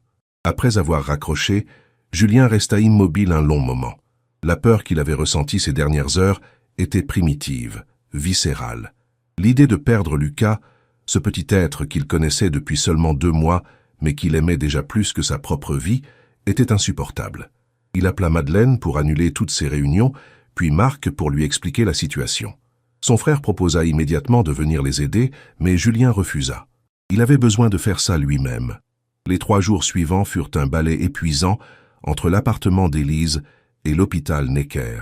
Julien passait les nuits avec Thomas à Belleville, puis amenait le bébé voir son frère dans la journée. Élise ne quittait pas Lucas, dormant sur une chaise inconfortable à côté de son lit d'hôpital. Le 2e jour, Julien arriva avec des vêtements propres pour Élise, du café et de vrais repas, pas la nourriture infecte de la cafétéria hospitalière. « Tu n'es pas obligé de faire ça, » dit-elle en acceptant néanmoins le sac avec gratitude. « Je sais, mais je le fais quand même. » Ils s'assirent ensemble près du lit de Lucas, qui dormait paisiblement sous perfusion. Thomas était dans les bras de Julien, ses petits doigts agrippés à sa chemise. L'unité de pédiatrie était calme à cette heure de l'après-midi, baignée d'une lumière douce et artificielle. « Je n'arrête pas de penser, » commença Élise, « à quand je portais les jumeaux, et que les médecins me disaient que je devais choisir, eux ou moi, et j'ai choisi eux sans une seconde d'hésitation, parce qu'ils étaient déjà tout pour moi, même si je ne les avais jamais vus. » Elle regarda Lucas. « Et maintenant, le voir malade comme ça me ramène à toutes ces nuits où j'avais peur. Peur de mourir avant leur naissance, peur qu'ils grandissent sans mère, peur de ne jamais les connaître vraiment. « Mais tu ne vas pas mourir, » dit Julien fermement, « et Lucas va guérir. Les médecins ont dit que c'est courant chez les bébés, que ça passe avec le traitement. Je sais, rationnellement je sais, mais émotionnellement, » elle essuya ses larmes. « J'ai l'impression que le monde entier peut s'effondrer à tout moment. C'est ça, être mère, cette peur constante ?» « Je pense que oui, » répondit Julien. « Je ne les connais que depuis 2 mois, et je suis déjà terrifié à l'idée qu'il leur arrive quelque chose.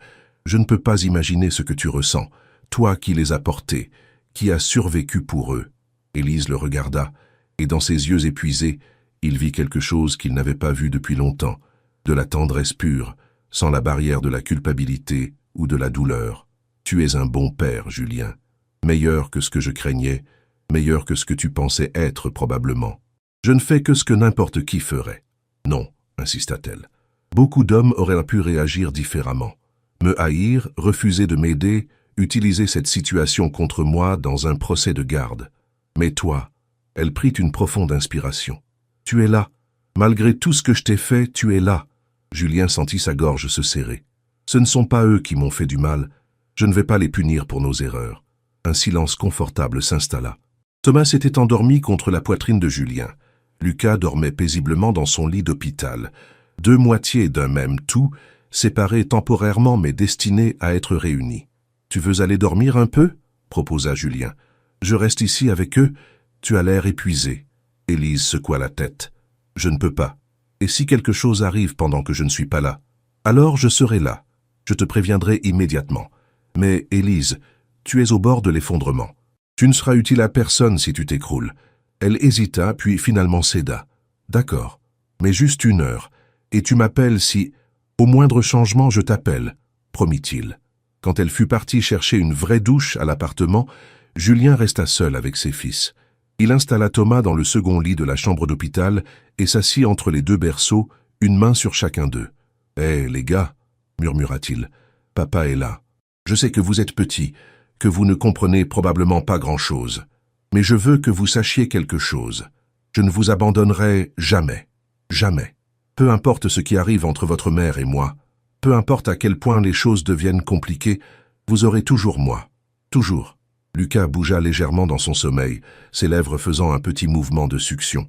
Il avait les mêmes sourcils que Julien, cette même ride entre les yeux quand il fronçait. Thomas avait son nez, sa forme de visage. Ils étaient lui, mais en mieux, en plus pur. Une infirmière entra pour vérifier les constantes de Lucas. Elle sourit en voyant Julien. « Vous êtes le papa ?»« Oui. Ils sont magnifiques, vos garçons. Et Lucas se bat bien. Il est plus fort qu'il n'en a l'air, ce petit. » Quand elle repartit, Julien s'autorisa à fermer les yeux quelques minutes. La fatigue de 3 jours sans sommeil le rattrapait. Il fut réveillé par une main douce sur son épaule. Élise était de retour, fraîche et changée, avec du café pour lui. « Désolé, je suis parti plus longtemps que prévu. J'ai croisé le docteur Fontaine dans le couloir. Il dit que Lucas peut rentrer demain si sa respiration reste stable. C'est une excellente nouvelle, » dit Julien en prenant le café avec gratitude. Élise s'assit à côté de lui, leurs épaules se touchant presque. « Julien, ces derniers jours, merci, pour tout. Pour être resté avec Thomas, pour avoir apporté à manger, pour être simplement présent. C'est normal. » « Non, ce n'est pas normal.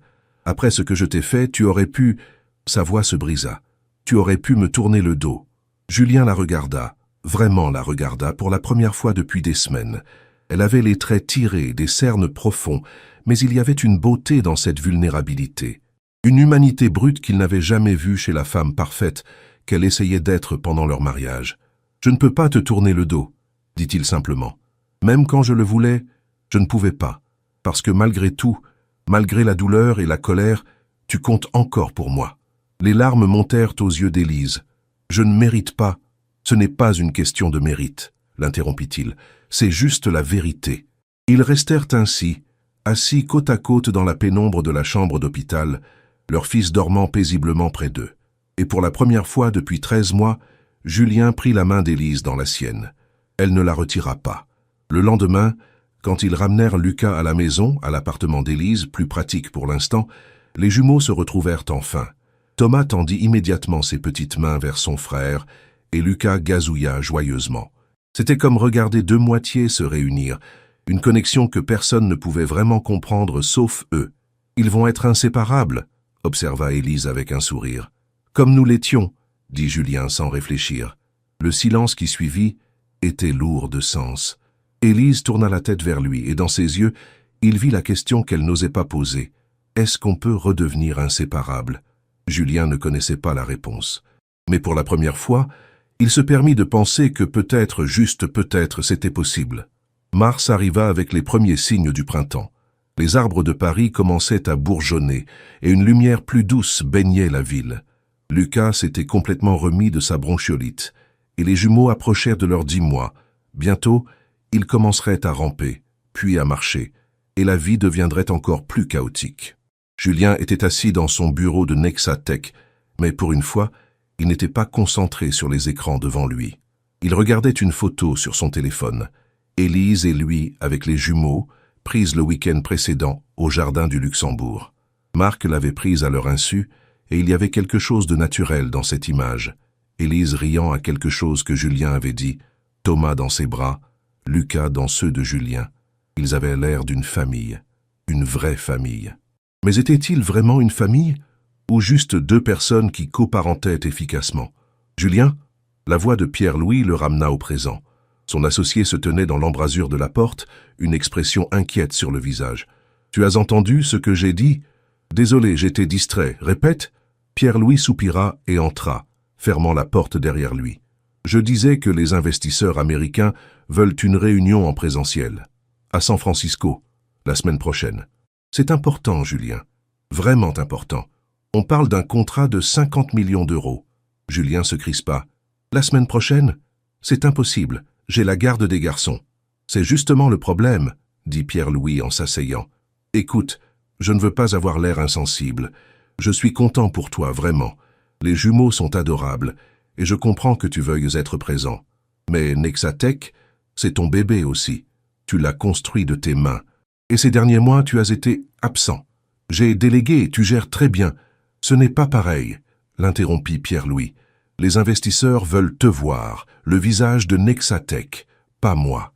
Si tu ne viens pas à cette réunion, on risque de perdre ce contrat. Et ce contrat est crucial pour notre expansion internationale. » Julien se frotta le visage. Il savait que Pierre-Louis avait raison.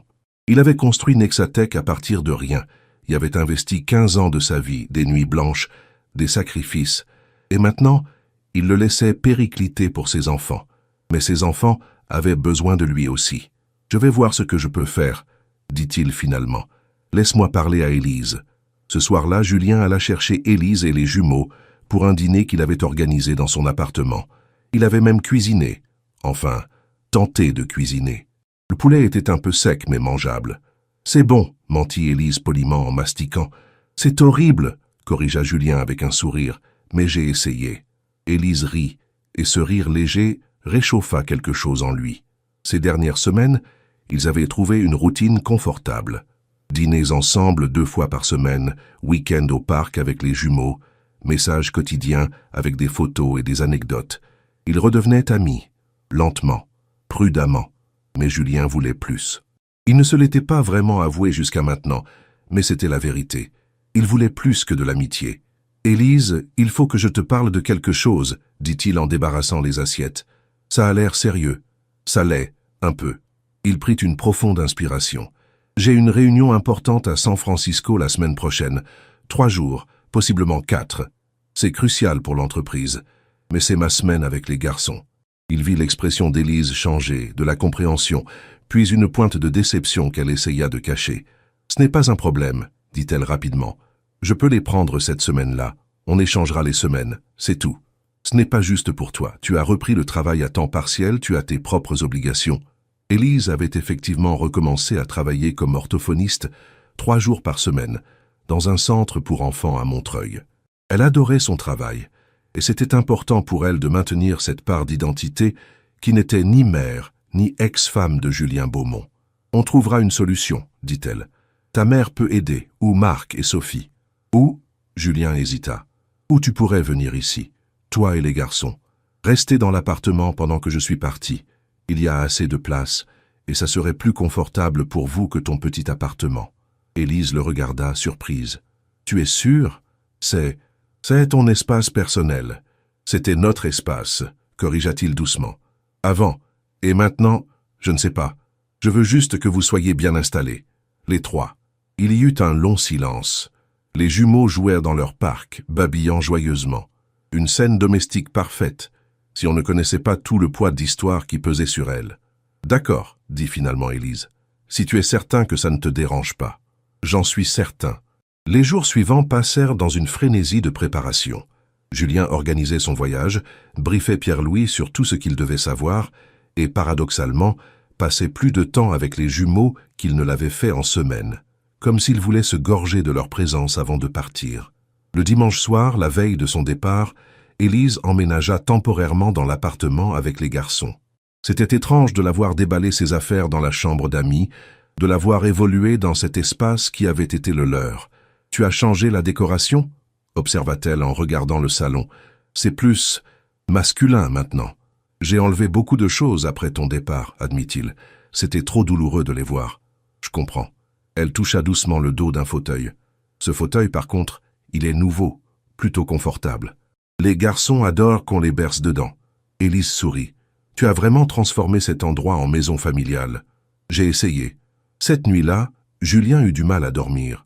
Savoir qu'Élise était juste dans la chambre d'à côté, que les jumeaux dormaient dans la nursery, que sa famille, même fragmentée, était sous son toit. C'était à la fois réconfortant et torturant. Le lendemain matin, il se leva tôt pour préparer son départ. Il trouva Élise déjà dans la cuisine, les cheveux détachés, vêtue d'un vieux t-shirt et d'un pantalon de pyjama, préparant les biberons du matin. « Bonjour », dit-elle en levant les yeux. « Café ? S'il te plaît. » Ils s'installèrent ensemble à la table de la cuisine, dans le silence confortable du petit matin.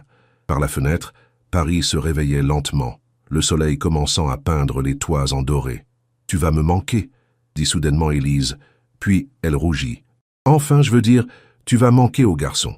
Ils sont habitués à te voir tous les jours maintenant. » Julien sourit. « Ils vont me manquer aussi, toi aussi. » Leurs regards se croisèrent, et pendant un instant, le temps sembla suspendre. Il y avait tant de choses non dites entre eux, tant d'émotions enfouies sous les couches de prudence et de peur. « Julien » commença Élise, puis elle s'interrompit. « Non, laisse tomber. Ce n'est pas le moment. Non, dis-moi, s'il te plaît. » Elle prit une profonde inspiration. « Ces derniers mois, depuis que je suis revenue, j'ai l'impression qu'on reconstruit quelque chose. Lentement, prudemment. Et je ne sais pas exactement ce que c'est, mais ça ressemble à a de l'espoir. Est-ce que tu le sens aussi? Le cœur de Julien battait fort dans sa poitrine. Oui, je le sens. Et ça te terrifie? Absolument. Élise rit doucement, les larmes aux yeux. Moi aussi, parce que j'ai tellement peur de tout gâcher à nouveau.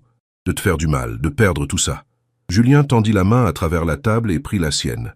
On prend notre temps, on avance pas à pas. Et si ça ne marche pas? Il s'interrompit, réalisant qu'il ne voulait même pas envisager cette possibilité. On trouvera un moyen de continuer pour les garçons. Mais si ça marche, murmura Élise, et si on arrive vraiment à reconstruire quelque chose, alors ce sera le plus beau miracle de ma vie. Ils restèrent ainsi, mains jointes par-dessus la table, jusqu'à ce que les pleurs de Lucas les ramènent à la réalité. Élise se leva pour aller le chercher, et Julien alla préparer Thomas. Ils donnèrent les biberons ensemble, cette chorégraphie parentale devenue si naturelle. À l'aéroport, quelques heures plus tard, Julien ne pouvait s'empêcher de regarder son téléphone. Élise lui avait envoyé une photo des jumeaux avec un message « Bon voyage, on t'attend, on t'attend ». Ces 3 mots résonnaient en lui comme une promesse. San Francisco était baigné de soleil, mais Julien ne voyait rien du paysage spectaculaire. Les réunions s'enchaînaient, présentations techniques, négociations de contrats, dîners d'affaires interminables. Il jouait son rôle à la perfection, le PDG brillant, confiant, visionnaire. Mais son esprit était à Paris, dans son appartement, avec Élise et les jumeaux. Il les appelait en FaceTime 3 fois par jour, se délectant de voir les visages de Lucas et Thomas sur l'écran, même si les bébés ne comprenaient pas vraiment ce qui se passait. C'était Élise qu'il regardait le plus. La façon dont elle berçait les garçons, son sourire quand elle lui racontait les petites anecdotes de la journée. « Thomas a essayé de ramper aujourd'hui », lui dit-elle lors d'un appel le 2e soir. « Il n'est pas allé loin, mais c'est un début. »« J'aurais aimé voir ça », répondit Julien, une pointe de tristesse dans la voix. « Je l'ai filmé. Je t'enverrai la vidéo. » Elle marqua une pause. « Tu me manques, Julien, vraiment. » Ces mots le frappèrent comme une vague. « Toi aussi, tu me manques. » Après avoir raccroché, il resta longtemps à regarder son téléphone, rejouant les mots d'Élise dans sa tête. Elle lui manquait. Elle l'avait dit sans hésitation, sans la prudence habituelle qui marquait toutes leurs interactions. Le 3e jour, la réunion décisive eut lieu. Les investisseurs américains étaient assis autour de la grande table de conférence, leurs regards scrutateurs fixés sur Julien, alors qu'il présentait la vision de Nexatech pour les 5 prochaines années. Mais au milieu de sa présentation, son téléphone vibra. 1 fois, 2 fois, 3 fois. Messages urgents. Il essaya de l'ignorer, mais un 4e appel arriva. Puis, un 5e. « Excusez-moi un instant », dit-il aux investisseurs avant de sortir précipitamment de la salle. 14 appels manqués, 8 d'Élise, 6 de sa mère. Son sang se glaça. Il rappela Élise immédiatement. « Julien, Dieu merci !» Sa voix était paniquée. « C'est Thomas. Il est tombé de son parc, il s'est cogné la tête. Il pleurait tellement, et maintenant il a vomi, et il semble confus, et... Où es-tu? On arrive à Necker. L'ambulance vient de... J'arrive. Je prends le prochain avion. Non, tu ne peux pas, tu as tes réunions. Je m'en fous des réunions, explosa Julien. C'est mon fils. J'arrive. Il raccrocha et retourna dans la salle de conférence. Pierre-Louis le regarda avec inquiétude. Je dois partir, annonça Julien aux investisseurs. C'est une urgence familiale. Pierre-Louis peut terminer la présentation. Monsieur Beaumont, commença le directeur principal des investissements, un Américain austère nommé Robert Walsh. Nous comprenons, mais cette réunion est cruciale. Si vous partez maintenant, alors vous ne signez pas le contrat, l'interrompit Julien. C'est votre choix. Mais ma famille passe en premier. Toujours. Il vit la surprise sur le visage de Walsh, puis quelque chose qui ressemblait à du respect. Allez-y, dit finalement l'homme. Nous reporterons la signature. Votre associé peut nous envoyer les documents finalisés. Julien était déjà parti. Le vol retour fut un cauchemar de 13 heures. Julien ne dormit pas, ne mangea pas, consulta compulsivement son téléphone pour les messages d'Élise. Thomas avait une commotion cérébrale, pas trop grave, mais nécessitant une surveillance étroite. Il le gardait en observation pour la nuit. Quand l'avion atterrit enfin à Charles de Gaulle, Julien se précipita directement à l'hôpital, son bagage encore à l'aéroport. Il arriva à Necker en sueur, débraillé, épuisé. Élise était dans le couloir de la pédiatrie, Thomas endormi contre son épaule. Elle leva les yeux en le voyant, et son visage se décomposa. Elle se mit à pleurer, de soulagement, de fatigue, d'émotion. « Je suis là », dit Julien en les enveloppant tous les deux dans ses bras. « Je suis là, je suis là. Tu es venu », sanglota Élise contre sa poitrine. « Tu as laissé tomber ta réunion et tu es venu. Bien sûr que je suis venu. Vous êtes ma priorité. Vous avez toujours été ma priorité. J'avais juste oublié pendant un moment. » Ils restèrent ainsi enlacés dans le couloir d'hôpital, Thomas entre eux, jusqu'à ce qu'une infirmière vienne gentiment leur suggérer de retourner dans la chambre. Thomas allait bien, vraiment bien. Le scanner n'avait rien montré d'alarmant. C'était une chute banale, le genre d'accident qui arrivait à des milliers d'enfants chaque jour. Mais pour Julien et Élise, c'était une nouvelle épreuve qui les avait rapprochés encore plus. Cette nuit-là, ils ramenèrent Thomas à l'appartement. Fatima était venue garder Lucas et l'accueillit avec des larmes de soulagement. Marc arriva aussi, ainsi que Sophie avec un plat préparé. « Tu es revenu », dit Marc à Julien. « Tu as planté tes investisseurs pour revenir. C'est ce qu'on fait pour sa famille », répondit simplement Julien. Plus tard, quand tout le monde fut parti, Julien et Élise s'assirent sur le canapé, les jumeaux enfin endormis dans leur chambre. L'appartement était silencieux, baigné de la lumière douce d'une lampe. « Merci d'être revenu », dit Élise doucement. « Je n'ai pas hésité une seconde. Le contrat, Pierre-Louis s'en occupe. Et s'ils ne veulent pas travailler avec nous, parce que je donne la priorité à ma famille, alors je ne veux pas travailler avec eux non plus. » Élise le regarda avec une intensité nouvelle. « Tu as vraiment changé. J'ai été forcé de changer. Par toi, par eux. » Il marqua une pause. « Avant, Nexatech était tout pour moi. Mon identité, mon but. Après ton départ, c'était la seule chose qui me restait. Mais maintenant, je réalise que j'avais déjà tout perdu ce qui comptait vraiment. Ma femme, ma famille. J'étais tellement obsédé par la réussite professionnelle que j'ai négligé ce qui donnait un sens à cette réussite. » Des larmes coulaient sur les joues d'Élise. « Je suis désolé, tellement désolé pour tout. »« Je sais, » dit Julien en essuyant ses larmes avec son pouce. « Et je te pardonne. J'aurais dû te le dire il y a des semaines. Mais je te pardonne, Élise. Ce que tu as fait était terrible, mais je comprends pourquoi tu l'as fait. Et je choisis de pardonner. Je ne sais pas si je mérite.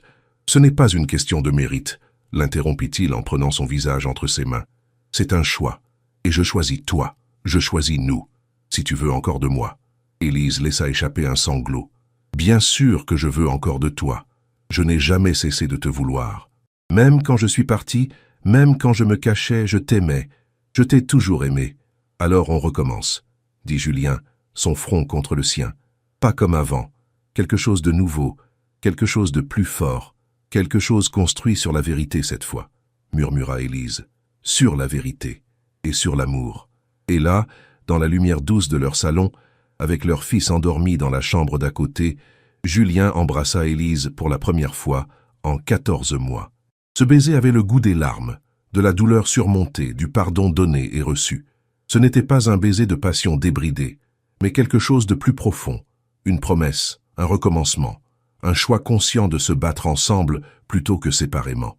Quand ils se séparèrent, Élise souriait à travers ses larmes. « Qu'est-ce qu'on fait maintenant ? » « On prend notre temps, » répondit Julien. « On réapprend à se connaître. On reconstruit la confiance. On élève nos fils ensemble. Et on voit où ça nous mène. Ça me paraît parfait. » Cette nuit-là, Élise ne dormit pas dans la chambre d'amis. Elle dormit dans les bras de Julien, dans leur lit, où elle avait toujours appartenu. Ils ne firent rien d'autre que se tenir enlacés, écoutant les respirations paisibles de leur fils à travers le babyphone. Et pour la première fois depuis très longtemps, ils dormirent tous les deux profondément, sans cauchemar, sans peur. Juste la paix de savoir qu'ils n'étaient plus seuls. Le lendemain matin, Julien se réveilla avec un message de Pierre-Louis. « Les Américains ont signé. Ils ont dit que ton départ pour ta famille les a convaincus que tu étais quelqu'un d'intègre. Félicitations, patron, pour tout. » Julien sourit et regarda Élise encore endormie à côté de lui, la lumière du matin illuminant son visage. Il avait failli tout perdre, sa femme, ses enfants, son humanité, dans sa quête aveugle de succès. Mais maintenant il avait tout, l'amour, la famille et oui aussi la réussite professionnelle. Mais dans le bon ordre cette fois. Il avait enfin compris ce qui comptait vraiment. L'été arriva sur Paris avec une chaleur douce et des journées interminables. Les jumeaux avaient maintenant 1 an, et la vie de Julien et Élise avait pris un rythme nouveau, plus sain. Élise avait officiellement emménagé dans l'appartement du 16e. D'abord temporairement, puis définitivement quand il était devenu évident qu'aucun d'eux ne voulait être séparé. Mais reconstruire un couple après tant de douleurs n'était pas un conte de fées. Il y avait des nuits difficiles, des vieilles blessures qui se rouvraient sans prévenir, des moments où la confiance vacillait encore. Ce mardi soir de juin, Julien rentrait tard d'une réunion. Il trouva l'appartement plongé dans l'obscurité, seulement éclairé par la lumière de la veilleuse dans la nurserie. Il s'attendait à trouver Élise endormie, mais elle était assise dans le salon, les lumières éteintes, le regard perdu vers les fenêtres. « Élise » dit-il doucement en s'approchant. « Ça va ?» Elle sursauta légèrement, comme si elle revenait de très loin. « Oh, tu es rentrée, je ne t'ai pas entendu. » Il s'assit à côté d'elle, remarquant immédiatement ses yeux rouges. « Tu as pleuré. Qu'est-ce qui s'est passé ?»« Rien, tout, je ne sais pas. » Elle prit une profonde inspiration tremblante. « J'avais mon contrôle médical aujourd'hui, le grand, celui des 6 mois. » Le cœur de Julien se serra. « Et tout est parfait. Aucun signe de rechute. Le docteur Moreau dit que je suis officiellement considéré en rémission durable, que mes chances de récidive diminuent chaque mois qui passe. C'est une excellente nouvelle. » Julien la prit dans ses bras. « Pourquoi tu pleures alors ?»« Parce que j'ai eu tellement peur, » sanglota Élise contre sa poitrine. « En attendant les résultats, j'ai réalisé combien j'ai à perdre maintenant. Toi, les garçons, cette vie qu'on reconstruit. Si le cancer revenait, il ne reviendra pas. Tu ne peux pas le savoir, personne ne peut le savoir. » Elle leva les yeux vers lui, et il vit toute la terreur qu'elle gardait enfouie. « J'ai tellement peur de vous perdre, de partir encore, mais cette fois, pas par choix. Par la maladie. » Julien resserra son étreinte. « Écoute-moi bien. Si, et c'est un grand si, le cancer revenait un jour, on se battrait ensemble. Ensemble, Élise. Tu ne serais plus seule. Tu ne me cacherais rien. On affronterait ça côte à côte, comme on aurait dû le faire dès le début. Je te promets, murmura-t-elle. Plus jamais je ne te cacherai quelque chose d'aussi important. Plus jamais je ne fuirai. Et moi je te promets d'être là, toujours, dans la santé et dans la maladie, comme on aurait dû le jurer si notre mariage avait duré. Notre mariage dure toujours, dit Élise en regardant son alliance qu'elle avait recommencé à porter quelques semaines plus tôt. Techniquement, on n'a jamais divorcé. Julien sourit. Non, on ne l'a jamais fait. Il sortit quelque chose de sa poche, une petite boîte de velours. Mais je veux qu'on recommence quand même, correctement cette fois. Élise ouvrit la boîte avec des mains tremblantes. À l'intérieur, il y avait 2 alliances neuves, simples et élégantes, gravées à l'intérieur. Julien et Élise, nouveau départ, 2025. Je ne te demande pas de m'épouser à nouveau, dit Julien doucement, parce qu'on est déjà mariés, mais je veux qu'on renouvelle nos vœux, qu'on se choisisse consciemment avec tout ce qu'on sait maintenant, toutes les cicatrices et toutes les leçons apprises. Oui, souffla Élise, les larmes coulant librement maintenant. Oui, 1000 fois oui.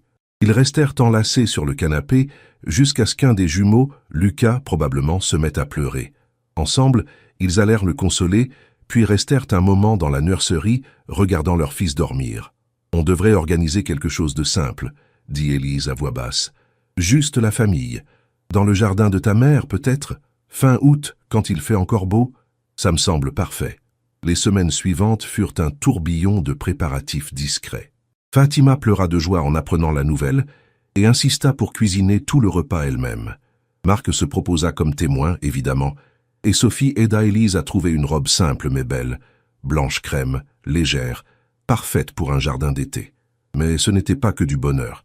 Un vendredi après-midi, Julien rentra plus tôt du bureau et trouva Élise au téléphone, sa voix tendue. « Je comprends votre position, mais... » « Oui, d'accord, merci quand même. » Elle raccrocha et lança le téléphone sur le canapé avec frustration. « Qu'est-ce qui se passe ?»« Le centre où je travaille, » soupira Élise. « Ils réduisent le personnel.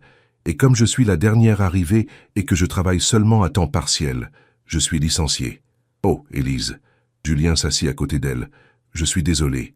Ce n'est pas leur faute. C'est des coupes budgétaires. Ils n'ont pas le choix. » Elle se frotta le visage. « Mais j'aimais tellement ce travail. Ces enfants qui progressaient, qui apprenaient à parler mieux, à communiquer.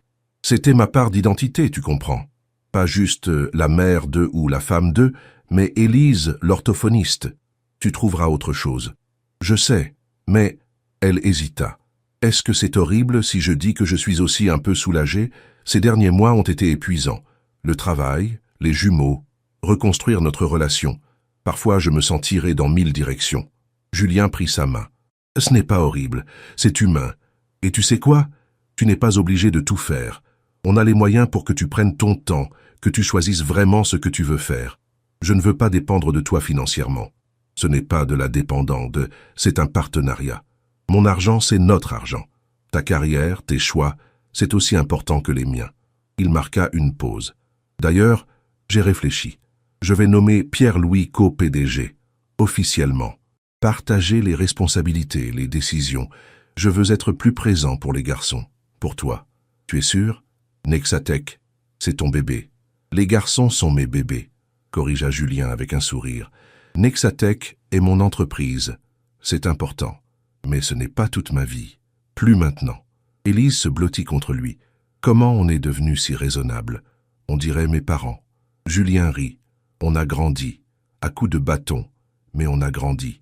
Le dernier samedi d'août arriva avec un ciel bleu parfait et une chaleur douce. Le jardin de Fatima à Montreuil avait été transformé pour l'occasion. Des guirlandes de lumière suspendues entre les arbres, des tables décorées simplement mais élégamment, des fleurs partout. Il n'y avait qu'une trentaine d'invités, famille proche et quelques amis intimes. Pas de photographes, pas de presse, juste l'amour. Julien attendait sous une arche de roses blanches, Marc à ses côtés. Il portait un costume gris clair, sans cravate, décontracté mais élégant. Son cœur battait comme s'il avait 20 ans. « Nerveux ?» demanda Marc avec un sourire moqueur. « Terrifié », admit Julien. « Et si elle change d'avis? Si elle réalise qu'elle mérite mieux? Alors tu la convaincras qu'elle ne mérite rien d'autre que toi, espèce d'idiot. » La musique commença, un violon jouant une mélodie douce. Et Élise apparut.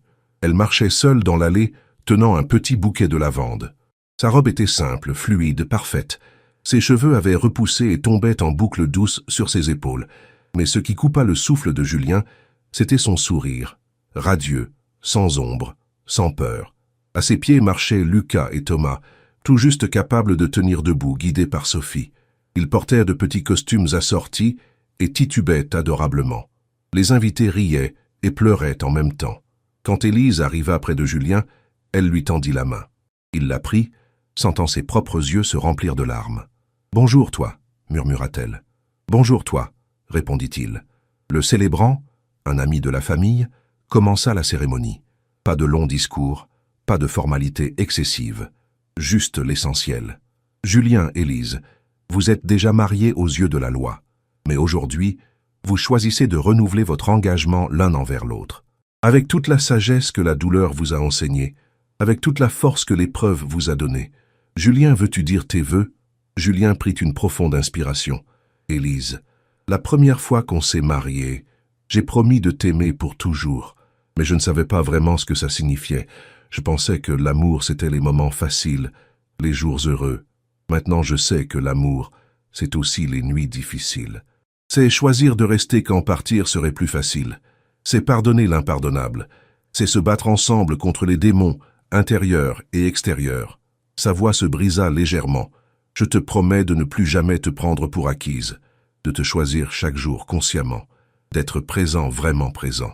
Et je te promets que peu importe ce que l'avenir nous réserve, maladie, obstacles, difficultés, on l'affrontera ensemble, plus jamais seul. » Élise pleurait maintenant, mais elle souriait aussi. « Julien, tu as raison.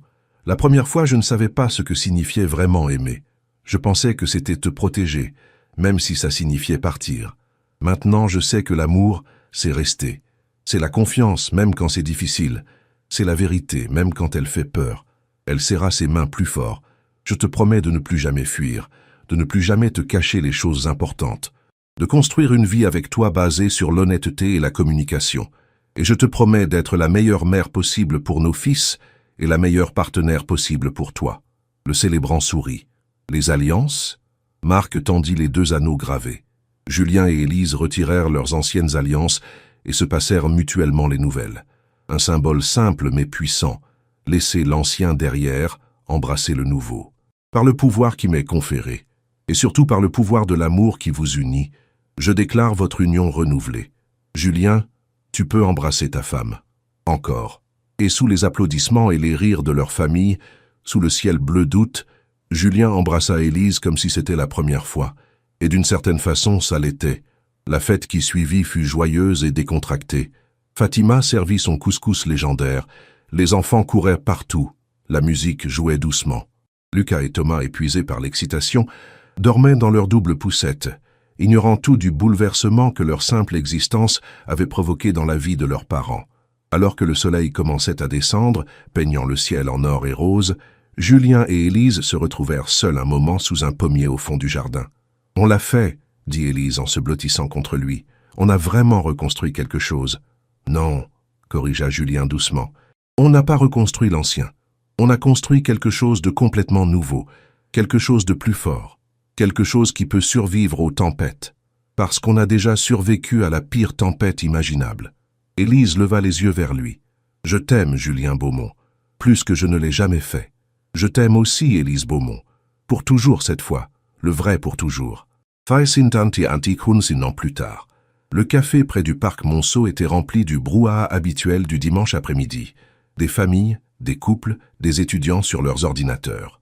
Julien et Élise étaient assis à leur table favorite près de la fenêtre, regardant Lucas et Thomas jouer sur l'aire de jeu sécurisé du parc. À 2 ans, les jumeaux étaient des tornades d'énergie. Lucas, toujours le plus aventureux, grimpait sur tout ce qu'il trouvait. Thomas, plus réfléchi, observait d'abord avant d'essayer. Ils se ressemblaient physiquement mais avaient des personnalités si distinctes que personne ne les confondait plus. « Je n'arrive pas à croire qu'ils ont déjà 2 ans, » dit Élise en sirotant son café. « Il y a 1 an et demi, je débarquais dans ton bureau avec eux. J'étais tellement terrifié. Et maintenant ?» demanda Julien en prenant sa main. « Maintenant, je suis juste heureuse, profondément, simplement heureuse. » C'était vrai. Les 18 mois écoulés depuis leur renouvellement de vœux avaient été les plus paisibles de leur vie. Pas parfaits. Il y avait encore des disputes, des désaccords, des moments difficiles. Mais ils avaient appris à communiquer, à ne pas laisser les non-dits s'accumuler. Élise avait finalement ouvert son propre cabinet d'orthophonie, spécialisé dans l'aide aux jeunes enfants. Ça marchait bien, doucement mais sûrement. Julien, fidèle à sa promesse, avait réduit ses heures à Nexatech et partageait maintenant réellement les responsabilités avec Pierre-Louis. « J'ai reçu un appel de cette journaliste de Madame Figaro hier, » dit Élise. « Elle veut faire un article sur nous, le couple qui a survécu à l'impossible, apparemment. » Julien grimaça. « Tu veux le faire ?»« Je ne sais pas. Une partie de moi veut garder notre histoire privée, mais une autre partie pense que peut-être que notre histoire pourrait aider quelqu'un, quelqu'un qui traverse quelque chose de similaire, quelqu'un qui pense que son mariage est fichu. Si tu le fais, je te soutiens, » dit Julien. « Mais à une condition, on raconte la vérité, toute la vérité. Pas une version édulcorée et romantique. Les parties laides aussi. La douleur, la colère, les erreurs. Exactement. Parce que c'est ça qui rend notre histoire vraie et utile. » Un cri joyeux les interrompit. Lucas venait de réussir à atteindre le sommet du toboggan et appelait ses parents pour qu'ils regardent.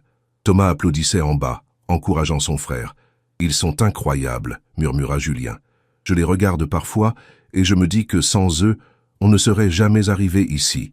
C'est grâce à eux qu'on s'est retrouvés. »« C'est vrai ?» acquiesça Élise. « Mais c'est aussi grâce à nous. On aurait pu choisir la facilité. Garde alternée stricte, coparentalité distante. Au lieu de ça, on a choisi le difficile. On a choisi de se battre pour nous. » Son téléphone vibra. Elle regarda l'écran et sourit. « C'est le docteur Moreau. Il confirme mon rendez-vous de contrôle de la semaine prochaine. » Julien sentit le pincement familier d'anxiété. Même après tout ce temps, les contrôles médicaux d'Élise le rendaient nerveux. Mais il avait appris à gérer cette peur, à ne pas la laisser contrôler sa vie. « Tu veux que je t'accompagne ?» Toujours. Ils restèrent encore 1 heure au café, regardant leur fils jouer, discutant de tout et de rien. C'étaient ces moments ordinaires qui étaient devenus les plus précieux. Pas les grandes déclarations ou les gestes romantiques, mais juste être ensemble, une famille. Quand ils rentrèrent à l'appartement, épuisés et heureux, les jumeaux s'endormirent presque immédiatement après le dîner. Julien et Élise se retrouvèrent sur le balcon, regardant Paris s'illuminer sous le ciel crépusculaire. « Tu sais ce qui me frappe le plus ?» dit Julien. « C'est que notre histoire n'a jamais été parfaite. On s'est mariés trop vite, on ne communiquait pas assez, tu es parti de la pire façon possible, j'ai été un workaholic absent. On a fait toutes les erreurs du manuel. »« C'est censé me réconforter ?» rit Élise. « Attends, j'y arrive. » Il l'a pris dans ses bras. Ce que je veux dire, c'est qu'on n'a pas réussi malgré nos erreurs. On a réussi à cause d'elles. Parce qu'elles nous ont forcés à grandir, à changer, à devenir de meilleures personnes. À devenir les personnes qu'on devait être pour vraiment s'aimer. Exactement. Élise se tourna pour le regarder. Julien Beaumont, tu deviens philosophe dans ta vieillesse. J'ai 39 ans, je ne suis pas vieux. Bientôt 40, le taquina-t-elle, avec des cheveux gris et tout. Ces cheveux gris, c'est de ta faute. Tu m'as fait vieillir de 10 ans en 1 an. Ils rirent ensemble. Et ce rire était si facile, si naturel. C'était peut-être ça, le vrai miracle. Pas qu'ils soient tombés amoureux, mais qu'ils aient réappris à rire ensemble après tant de larmes. Cette nuit-là, allongée dans leur lit, Élise posa sa tête sur la poitrine de Julien, écoutant les battements réguliers de son cœur. « Julien? MMH? Si tu pouvais revenir en arrière, changer quelque chose, tu le ferais ?» Il réfléchit longuement à cette question. « Je ne sais pas. Si je changeais ce qui s'est passé, peut-être qu'on ne serait pas ici maintenant. Peut-être qu'on serait toujours ce couple superficiellement heureux, mais fondamentalement déconnecté. Donc tu ne changerais rien? Je changerais ta douleur, dit-il fermement. Je changerais la peur que tu as ressentie, la solitude de ton accouchement, les nuits où tu pensais mourir seul. Ça, je le changerais en un battement de cœur. Mais le reste nous a amenés ici, à ce moment précis. À ce moment précis. Avec nos fils endormis dans la pièce d'à côté, toi dans mes bras, une vie entière devant nous. » Élise se redressa pour l'embrasser. « Je t'aime. Et demain, je vais rappeler cette journaliste. On va raconter notre histoire. Pour tous ceux qui pensent que c'est fini quand c'est difficile. Pour leur montrer que parfois, les fins les plus sombres ne sont que des débuts déguisés. » Le lendemain matin, Julien se réveilla avec un sentiment de paix profonde. Il regarda Élise dormir à côté de lui, ses cheveux répandus sur l'oreiller, son visage paisible. Dans la nurserie, il entendait déjà les babillages des jumeaux qui se réveillaient. Il se leva doucement, enfila un t-shirt et alla les chercher. Lucas et Thomas tendirent immédiatement leurs bras vers lui, souriant de leurs 8 dents chacun. « Bonjour mes bons hommes », murmura-t-il en les soulevant tous les deux. « Vous avez bien dormi ?»« Papa !» cria Lucas, un des rares mots qu'il maîtrisait. « Papa !» répéta Thomas plus doucement. Ces mots simples remplissaient encore Julien d'une émotion indescriptible. Papa, il était leur papa, et ils étaient sa raison de vivre, avec Élise. Il les emmena dans la cuisine, où Élise préparait déjà le petit déjeuner. Elle se retourna en les entendant, et son visage s'illumina de ce sourire qui faisait toujours fondre le cœur de Julien. « Mes 3 hommes, » dit-elle, en déposant un baiser sur la tête de chaque jumeau, puis un sur les lèvres de Julien. « Ma vie entière dans cette cuisine. Pas très ambitieux comme vie, » la taquina Julien. « Au contraire, » répondit-elle sérieusement, « c'est l'ambition la plus noble qui soit. Construire une famille aimante, élever nos enfants dans la vérité et l'amour, vieillir ensemble en s'aimant encore. C'est plus difficile que n'importe quelle carrière, plus important que n'importe quelle fortune. » Julien la regarda, ses fils dans les bras, le soleil entrant par les fenêtres, et réalisa que c'était vrai. Il avait construit un empire de plusieurs centaines de millions. Il avait été sur la couverture de magazines, avait gagné des prix, était respecté dans son industrie. Mais rien de tout ça n'égalait ce moment, cette famille, cet amour reconstruit pierre par pierre après avoir été réduit en cendres. « Tu as raison, » dit-il finalement. « C'est exactement ça, le succès. » Des années plus tard, quand les journalistes demanderaient à Julien Beaumont quel était son plus grand accomplissement, il ne mentionnerait pas Nexatech.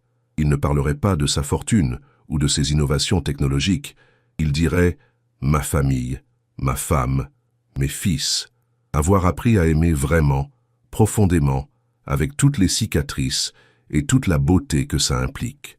Et quand il demanderait à Élise quels conseils elle donnerait aux couples en difficulté, elle répondrait « N'abandonnez pas trop vite. Parfois, il faut traverser l'enfer pour trouver le paradis de l'autre côté. Et parfois, les histoires les plus belles sont celles qui ont failli se terminer. Leur histoire n'était pas parfaite. Elle était bosselée, cicatrisée, reconstruite. Mais elle était vraie, et elle était à eux. Et c'était plus que suffisant.